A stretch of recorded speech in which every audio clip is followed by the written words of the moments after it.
You guys have probably heard about the concept of comb filtering.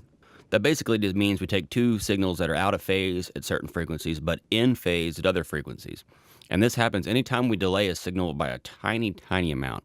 I'm going to forgo all the BS on the physics of it, because it's not really that critical for what we're doing.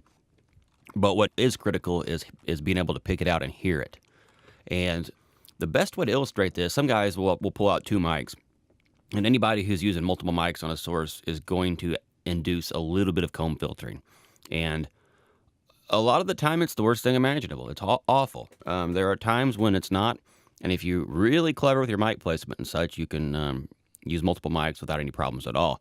But you do have to pay attention to this. So let me give you an example of what to listen to. This is by far the most intense example you ever hear. In nature, I don't even think this is possible. What we're going to do, we're going to take this vocal, which is dry right now. Let's see.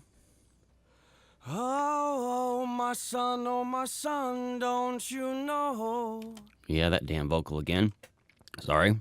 And we're going to run it to an insert with a 50% blend of 1 millisecond delay. So it's the same thing as taking this track, duplicating it, and sliding 1 over 1 millisecond. And what that does, it puts it out of phase at 1K, and I think 2K, 4, I don't know, I forget all the math, but what ends up happening is we're going to have a total null at 1K, and then we're going to have a boost probably halfway between that. Again, it's not important, but let's just listen. Okay, here's the dry signal again. Oh, my son, don't you know? Okay, now let's put this on, listen. Oh, my son, don't you know? It sounds a little bit like you're, I don't know, singing into like a tube, like a paper towel, brown tube thing. Now, the sound of that comb filtering will shift because of the frequencies that are being boosted or cut based on this delay time. So let's do a 2 millisecond delay. That should null us out at 500 hertz in theory. Oh, my son, don't you know? Wish I would have dealt with the sibilants on this track before I did this. That's another video, but again, the tonality changed quite a bit. Let's go to 3 milliseconds.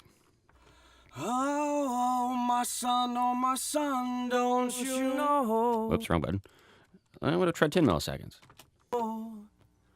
That many things, they'll come and they'll go.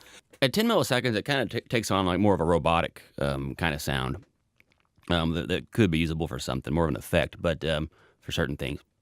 But when you start getting into that early junk, and actually 10 milliseconds, I think, was that 100 hertz? Math off the top of my head while I'm doing a video. Yeah, right. But anyway, so that may actually affect bass frequencies quite a bit right there, which we're a little bit thin on this particular vocal. So the point here is be real careful anytime you're using two mics on one source. Drum sets are a problem. Electric guitar amps are a huge one. I was playing with some guitar samples the other day. Not really sure why. Anyway, like MIDI samples, and they were all comb filtered all to hell. I'm like, these are pro samples. What the hell happened?